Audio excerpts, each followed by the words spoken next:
ಏನೈತೆ? ಯಾಕೆ ಕರ್ಚ್ಕೊಂಡೆ? ಏನೋ ಕೆಟ್ಟ ಕನ್ಸು ಬಿತ್ತು ರೀ. ಇರು, ನೀರು ಕೊಡ್ತೀನಿ.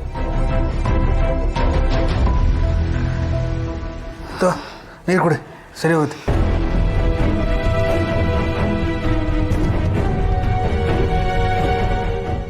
ಈಗ ಓಕೆನಾ? ಏನು ಕನ್ಸದು? ಏನೋ ಗೊತ್ತಿಲ್ಲ ರೀ, ತುಂಬ ಕೆಟ್ಟ ಕನಸು. ಹೊಟ್ಟೆಲೆಲ್ಲ ಸಂಕಟ ಆಗ್ತಿದೆ ನನಗೆ. ಅದೆಂತ ಕೆಟ್ಟ ಕನಸು ಅದು? ಹಾಂ, ಅದೇನೋ ಯಾರೋ ನನ್ನ ಕೈನಲ್ಲಿ ಇದ್ದ ಮಗುನ ಕಿತ್ಕೊಂಡು ಹೋಗ್ತಾರ ಕನಸು. ಒಳ್ಳೆ ಕತೆ ಕಣೆ. ನಮಗಿರೋದು ಒಬ್ಬನೇ ಮಗ, ಅವನು ದೊಡ್ಡವನಾಗಿದ್ದಾನೆ. ಅವನನ್ನು ಯಾರು ಎತ್ಕೊಂಡು ಓಡೋಗ್ತಾರೆ? ಒಳ್ಳೆ ಕತೆ. ಒಂದು ಕೆಲಸ ಮಾಡು, ಈಗ ಹೊರಗಡೆ ಹೋಗಿ ಒಂದು ದೊಡ್ಡ ಸುತ್ತಾಡ್ಕೊಂಬ, ಸರಿ ಹೋಗುತ್ತೆ. ಸುಮ್ಮನೆ ತಲೆ ತಿನ್ನಕ್ಕೆ.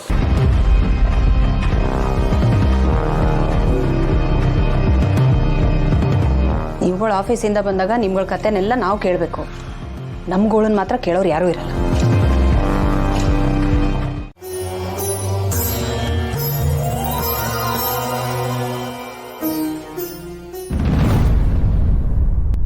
ಅತ್ತೆ ಯಾಕೆ ಇಷ್ಟು ಬೇಗ ಎದ್ಬಿಟ್ಟಿದ್ದಾರೆ?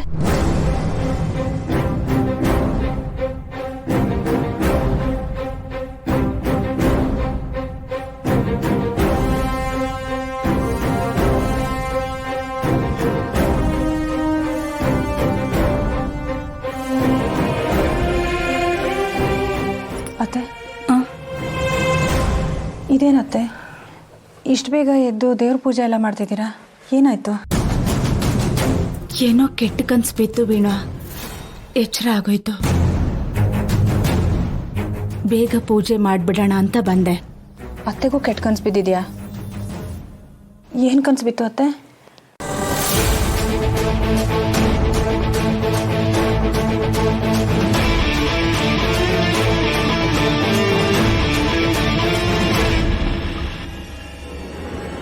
ಅಯ್ಯೋ ದೇವ್ರೆ, ಇದೇನು ಅತ್ತೆಗೂ ನನಗೆ ಬಿದ್ದಿದ್ದ ಥರದ್ದೇ ಕನ್ಸು ಬಿದ್ದಿದೆ. ಹಾಗಂತ ಹೇಳಿಬಿಟ್ರೆ ಅವ್ರು ಗಾಬರಿ ಆಗ್ಬಿಡ್ತಾರೆ. ಅತ್ತೆ, ಈ ಕನಸಿಂದೆಲ್ಲ ಏನು ಅರ್ಥ ಇರ್ಬೋದು ಅತ್ತೆ? ಇದೇನು ಒಳ್ಳೆ ಶಕುನನ ಕೆಟ್ಟ ಶಕುನನ ಅತ್ತೆ? ಏನೋ ಗೊತ್ತಿಲ್ಲಮ್ಮ. ಅತ್ತೆಗೇನಾದರೂ ಆಗತ್ತಾ ಅಂತ ನನಗೆ ಭಯ ಆಗ್ತಾ ಇದೆ. ಅತ್ತೆ, ಹಾಗೆಲ್ಲ ಏನೂ ಆಗಲ್ಲ ಬಿಡಿ ಅತ್ತೆ. ನೀವೊಂದು ಕೆಲಸ ಮಾಡಿ, ಹೋಗಿ ಇನ್ನೊಂದು ಸ್ವಲ್ಪ ಹೊತ್ತು ಮಲ್ಕೊಳ್ಳಿ. ಸ್ವಲ್ಪ ನಿದ್ದೆ ಮಾಡಿದ್ರೆ ಮನಸ್ಸು ಶಾಂತ ಆಗುತ್ತೆ. ಅದೆಲ್ಲ ಏನು ಬೇಡ ವೀಣಾ, ಪೂಜೆ ಎಲ್ಲ ಆಯಿತು. ನಾನು ಹೋಗಿ ರಂಗೋಲಿ ಹಾಕಿ ತುಳಸಿ ಪೂಜೆ ಮಾಡಿ ಬರ್ತೀನಿ.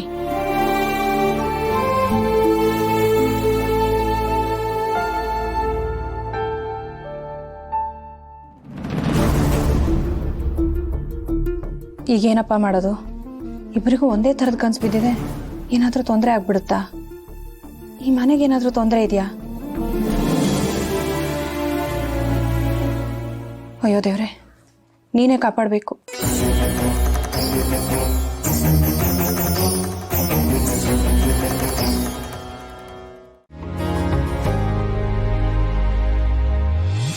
ಯಾಕೆ ಲಕ್ಷ್ಮಿ ಹಿಂಗಿದ್ಯಾ? ಏನಾಯ್ತು? ಇಲ್ಲ ರೀ, ರಾತ್ರಿ ಕೂಡ ನನಗೆ ಕೆಟ್ಟ ಕನ್ಸು ಬಿತ್ತು ರೀ.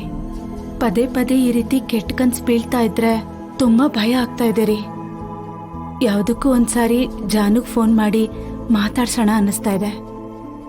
ಫೋನ್ ಮಾಡಿದ್ರೆ ಅವಳ ಮೊಬೈಲ್ ಸ್ವಿಚ್ ಆಫ್ ಅಂತ ಬರ್ತಾ ಇದೆ. ಅಳಿಯಂದ್ರಿಗೆ ಫೋನ್ ಮಾಡಿದ್ರೆ ಅವ್ರ ಫೋನೇ ತೆಗಿತಾ ಇಲ್ಲ.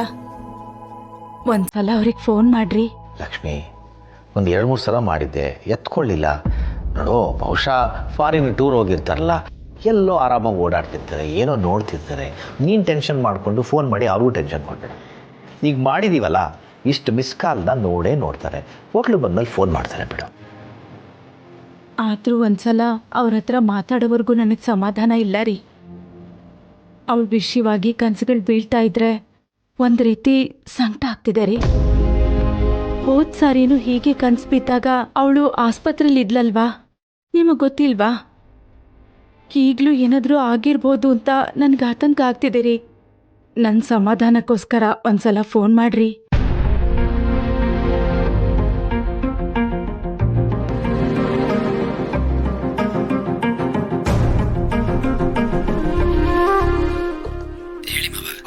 ನಮಸ್ಕಾರ ಹೇಳಿ ಅಂದರೆ ಅದು ಲಕ್ಷ್ಮಿ ಜಾನುಗೊಂದು 2 ಸಲ ಫೋನ್ ಮಾಡಿದ್ಲಂತೆ. ಜಾನು ಎತ್ಕೊಂಡಿಲ್ಲ. ಆಮೇಲೆ ನಾನು ನಿಮ್ಗೊಂದು 2 ಸಲ ಮಾಡಿದೆ, ನೀವು ಎತ್ಕೊಳ್ಳಿಲ್ವಲ್ಲ. ಅದಕ್ಕೆ ಲಕ್ಷ್ಮಿ ಗಾಬರಿ ಮಾಡ್ಕೊಂಡಿದ್ದಾಳೆ. ಜಾನು ಜೊತೆ ಏನೋ ಮಾತಾಡಬೇಕು ಅಂತಿದ್ಲು. ಜಾನು ಅಲ್ಲಿದ್ದರೆ ಒಂದು ಸ್ವಲ್ಪ ಕೊಡಿ ಹೇಳಿ ಅಂದರೆ. ನಾನು ಹೊರಗಿದ್ದೀನಿ, ಜಾನು ಇವರು ಹೋಟೆಲ್ ರೂಮ್ನಲ್ಲಿದ್ದಾರೆ. ನಾನು ರೂಮಿಗೆ ಹೋದ ತಕ್ಷಣ ಫೋನ್ ಮಾಡಿಸ್ಲಮ್ಮವ. ಅಳಿಯಂದ್ರೆ ಅವಳು ಯಾಕೆ ಫೋನ್ ಸ್ವಿಚ್ ಆಫ್ ಮಾಡ್ಕೊಂಡಿದ್ದಾಳೆ? ರಾತ್ರಿ ಚಾರ್ಜ್ ಹಾಕೋದು ಮರ್ತಿದ್ದಾರೆ ಅನ್ಸುತ್ತೆ. ನಾನು ಹೋದ ತಕ್ಷಣ ಫೋನ್ ಮಾಡಿಸ್ತೀನಿ ಬಿಡಿ. ಅಲ್ಲ ಅಳಿಯಂದ್ರೆ, ನೀವಿಬ್ರು ಚೆನ್ನಾಗಿದ್ದೀರಾ ಅಲ್ವಾ? ಏನು ತೊಂದರೆ ಇಲ್ಲ ತಾನೇ? ಇಲ್ವಲ್ಲ ಅತ್ತೆ, ಯಾವ ತೊಂದರೆನೂ ಇಲ್ಲ. ಯಾಕೆ ಕೇಳ್ತಿದ್ದೀರಾ? ಅದು ರಾತ್ರಿ ಹೊತ್ತು ತುಂಬಾ ಕೆಟ್ಟ ಕನ್ಸು ಬಿತ್ತು ಅಳಿಯಂದ್ರೆ. ಅದನ್ನ ನೆನೆಸ್ಕೊಂಡೆ ತುಂಬಾ ಭಯ ಆಯ್ತು. ಅದಕ್ಕೆ ಜಾನು ಹತ್ರ ಸ್ವಲ್ಪ ಮಾತಾಡೋಣ ಅಂತ ನಿಮ್ಗಿಷ್ಟು ಸಲ ಫೋನ್ ಮಾಡಿದ್ದು. ಏನು ಯೋಚನೆ ಮಾಡಿಬಿಡಿ ಅತ್ತೆ, ಪ್ಲೀಸ್ ಡೋಂಟ್ ವರಿ. ಅವರು ಆರಾಮಾಗಿ ಸುರಕ್ಷಿತವಾಗಿದ್ದಾರೆ. ನಾನು ಹೋದ ತಕ್ಷಣ ನಿಮಗೆ ಫೋನ್ ಮಾಡಿಸ್ತೀನಿ, ಓಕೆನಾ? ಸರಿ ಅಳಿಯಂದ್ರೆ. ಆಗಲಿ ಹೇಳಿ ಅಂದರೆ. ಸರಿ ಮಾವ. ಸಮಾಧಾನ ಆಯ್ತಾ? ಇನ್ನು ಏನು ಆರಾಮಾಗಿದ್ದಾರೆ ಅಂತ ಹೇಳಿದ್ರಲ್ಲ, ರೂಮ್ಗೆ ಹೋಗಿ ಫೋನ್ ಮಾಡಿಸ್ತಾರೆ ಬಿಡು. ಇಲ್ಲ ರೀ, ಅವಳ ಹತ್ರ ನಾನೊಂದ್ಸಲ ಮಾತಾಡಬೇಕು. ಅವ್ರ ರೂಮ್ಗೆ ಹೋಗ್ಬೇಕಲ್ಲ ಲಕ್ಷ್ಮಿ.